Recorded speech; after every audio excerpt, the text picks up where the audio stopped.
Unahisi anaweza kagwa nyekundu? Mimi nafikiri tumwachie mwamuzi, yeye ndio mwenye mamlaka kwenda kuamua. Tunaona kupoteza muda atakwenda kuamua. Zile Kamara kwa mfano kama kimataifa akishika mpira analala. Wakipa wa Mashujaa inakuwa changamoto. Kuamua kusimamia sheria 17 kwenye pichi ni mwamuzi. Kwa nini hii inakuwa kwa mamlaka ya mwamuzi? Lakini leo anakwenda kufanya maamuzi ni nani? Unalalamika kwamba maamuzi aliyefanya leo ni nani maamuzi? Refari. Kwa hiyo tumwache Kamara, akikosea refari afanyeje? Kwa hiyo Kamara naye anakosea? Yes, mwanadamu. Mechi ya juzi amepata yellow card. Tuko Stella Bosch bwana wapi? Nani South Africa Durban? Mimi nilikuwepo kwa mzee Madiba pale. Amepata yellow kwa sababu amekwenda kuvunja taratibu katika sheria 17 za football. Bwana Kisimu na kapuzike inatosha. Mimi nataka kuongea leo na Furaha.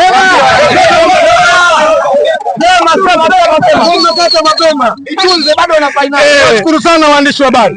Lakini niseme tu tutamfunga yoyote. Nani atatuzuia? Nashukuru sana.